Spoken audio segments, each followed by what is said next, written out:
So hindi siya pwedeng nagturo siya.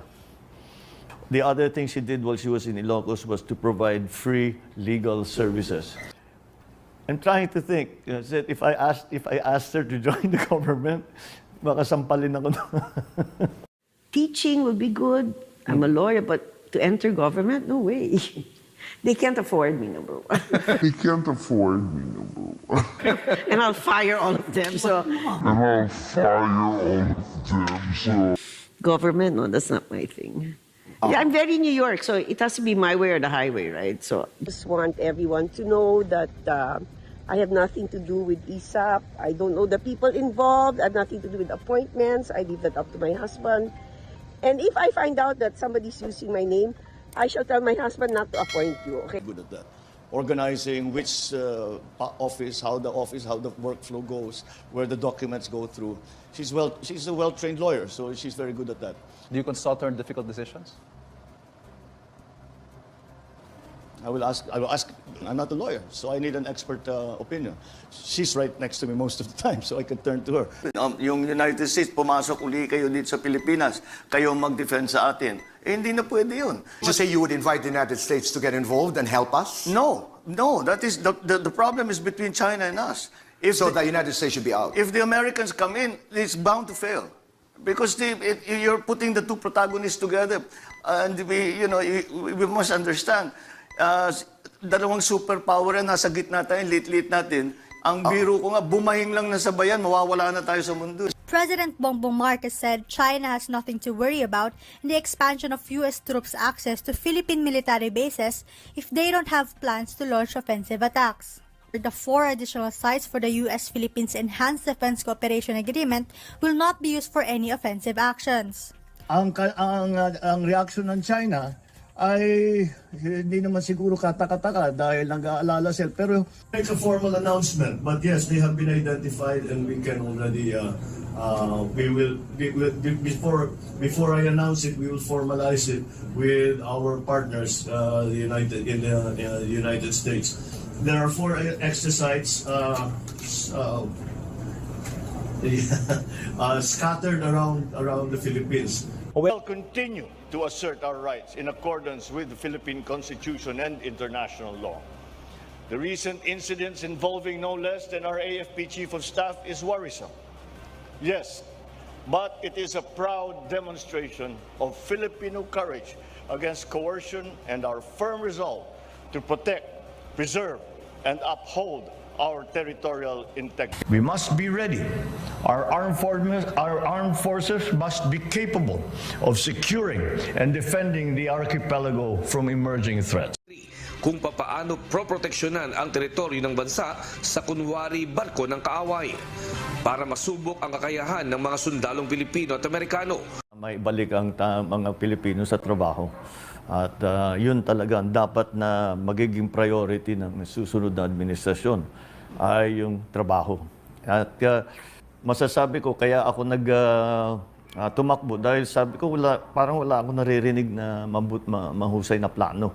Kung paano ibalik ang trabaho, kung paano palampasin ang pandemya, kung paano yung mga long-term na pangangailangan, yung mga infrastructure natin, yung mga digital, yung mga agri, healthcare, parang hindi ko wala pa akong naririnig na magandang plano, magandang sagot para dyan sa mga problema. Shall now become known as Republic Act number 11954, entitled An Act Establishing the Maharlika Investment Fund, providing for the management, investment, and use of the proceeds of the fund and for other purposes.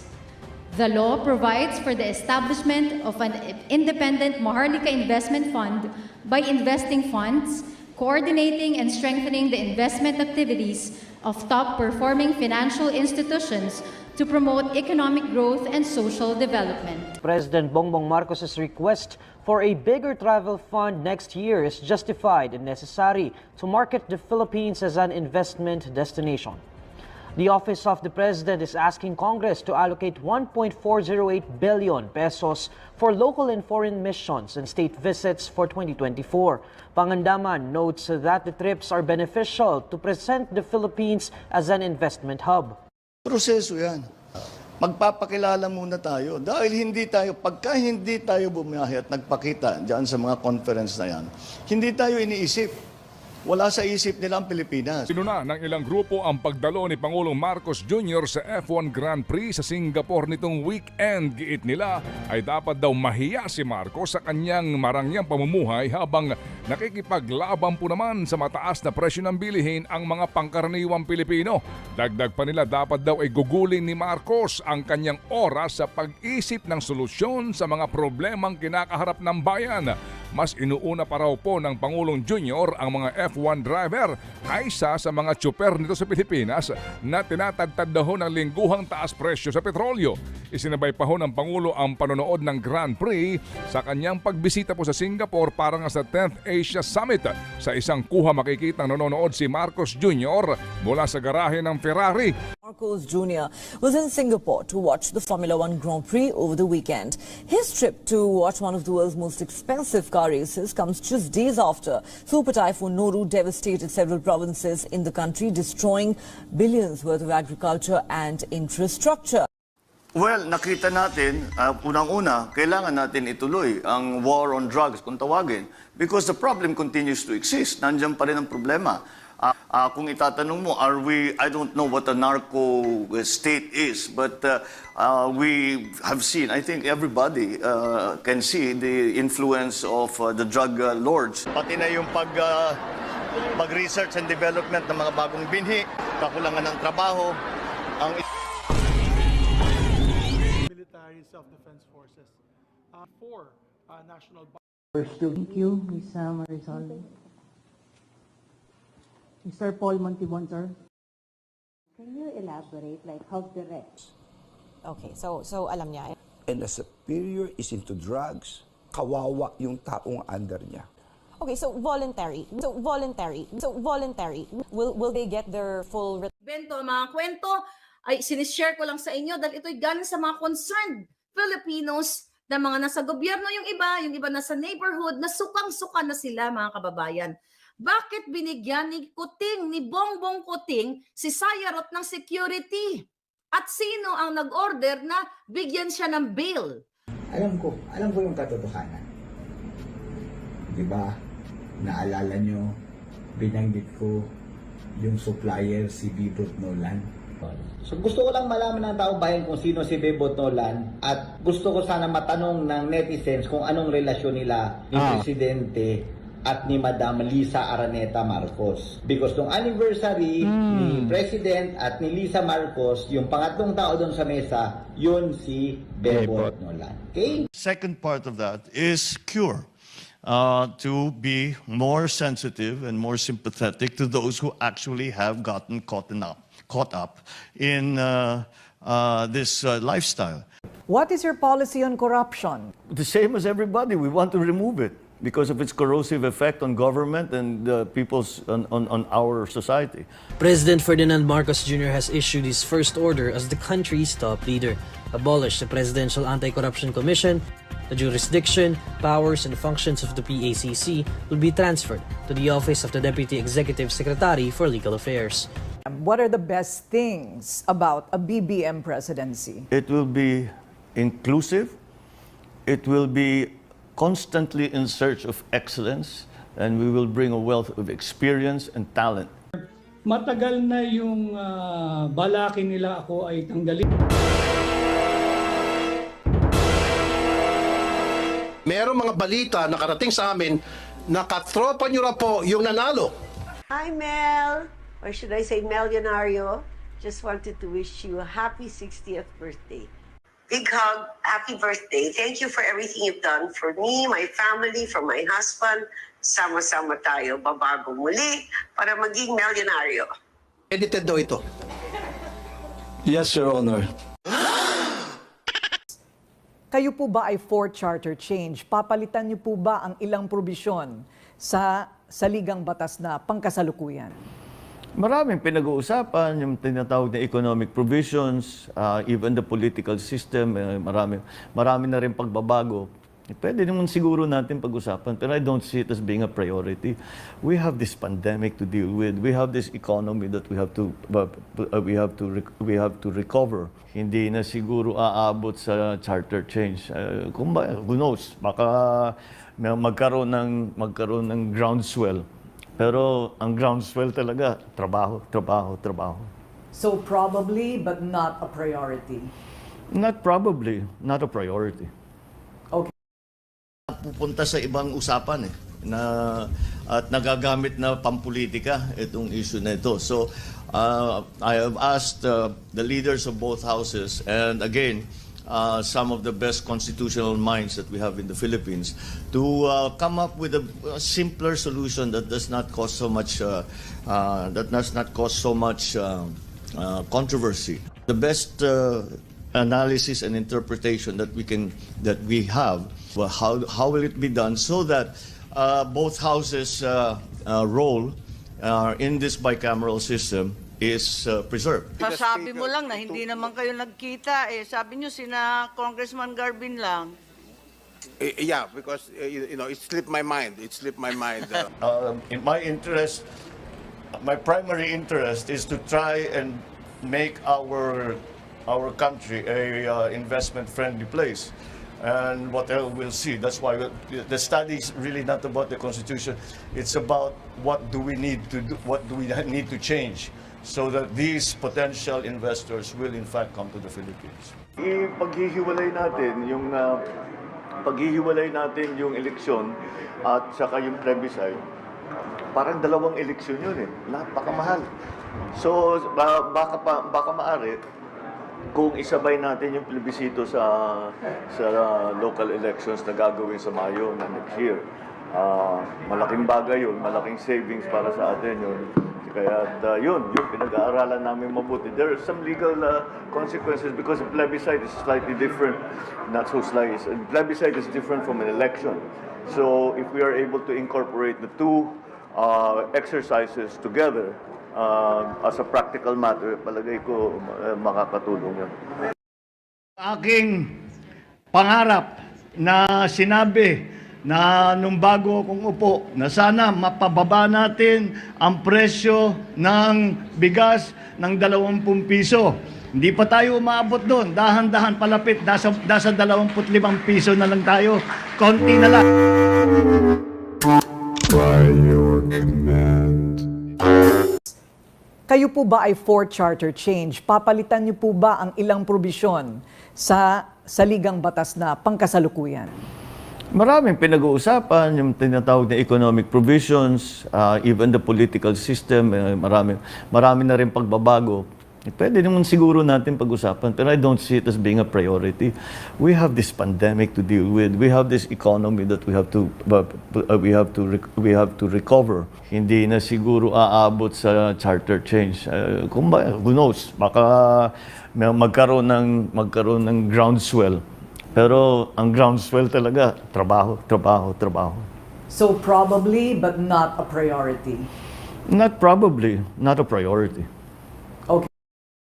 Pupunta sa ibang usapan at nagagamit na pampolitika itong issue na ito. So I have asked the leaders of both houses and again some of the best constitutional minds that we have in the Philippines to come up with a simpler solution that does not cause so much controversy. The best analysis and interpretation that we have. Well, how will it be done so that both houses' role in this bicameral system is preserved? Sabi mo lang na hindi naman kayo nagkita eh. Sabi nyo sina Congressman Garvin lang. Yeah, because it slipped my mind. In my interest, my primary interest is to try and make our country a investment-friendly place. And what else we'll see. That's why the study is really not about the Constitution. It's about what do we need to do, what do we need to change so that these potential investors will in fact come to the Philippines. Paghihiwalay natin yung eleksyon at saka yung plebiscite. parang dalawang eleksyon yun eh. Napakamahal. So, baka maaari, kung isabay natin yung plebisito sa local elections na gagawin sa Mayo na next year, malaking bagay yun, malaking savings para sa atin yun. Kaya yun pinag-aaralan namin mabuti. There are some legal consequences because a plebiscite is slightly different. Not so slightly. A plebiscite is different from an election. So if we are able to incorporate the two exercises together as a practical matter, palagay ko makakatulong yun. What are the best things about a BBM presidency? It will be inclusive.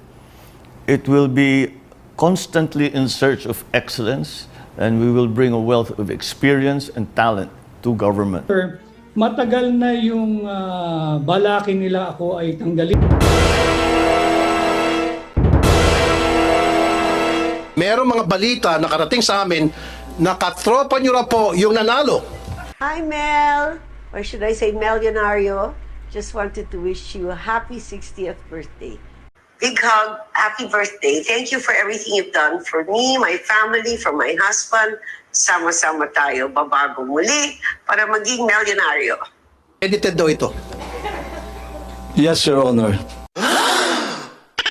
What is your policy on corruption? The same as everybody. We want to remove it because of its corrosive effect on government and people's on our society. But we have to do a better job. President Ferdinand Marcos Jr. has issued his first order as the country's top leader. Abolish the Presidential Anti-Corruption Commission. The jurisdiction, powers, and functions of the PACC will be transferred to the Office of the Deputy Executive Secretary for Legal Affairs. Well, nakita natin, unang-una, kailangan natin ituloy ang war on drugs, kung tawagin. Because the problem continues to exist. Nandiyan pa rin ang problema. Kung itatanong mo, I don't know what a narco state is, but we have seen, I think everybody can see the influence of the drug lords. Pati na yung pag-research and development ng mga bagong binhi, kakulangan ng trabaho, ang military self-defense forces for national. Thank you, Ms. Marisol. Mr. Paul Montibon, sir. Can you elaborate, like how direct? Okay, so alam niya. And a superior is into drugs, kawawa yung taong under niya. Okay, so voluntary. Will they get their full... Bento, mga kwento ay sinishare ko lang sa inyo dahil ito'y galing sa mga concerned Filipinos na mga nasa gobyerno yung iba nasa neighborhood, na sukang-suka na sila, mga kababayan. Bakit binigyan ni Kuting, ni Bongbong Kuting, si Sayarot ng security? At sino ang nag-order na bigyan siya ng bail? Alam ko yung katotohanan. Diba, naalala nyo, binanggit ko yung supplier si Bebot Nolan. So gusto ko lang malaman ng tao bayan kung sino si Bebot Nolan, at gusto ko sana matanong ng netizens kung anong relasyon nila ni Presidente at ni Madam Lisa Araneta Marcos. Because nung anniversary ni President at ni Lisa Marcos, yung pangatlong tao doon sa mesa, yun si Bebot Nolan. Okay? Second part of that is cure. To be more sensitive and more sympathetic to those who actually have gotten caught up in this lifestyle. May balik ang mga Pilipino sa trabaho. At yun talaga dapat na magiging priority ng susunod na administrasyon ay yung trabaho.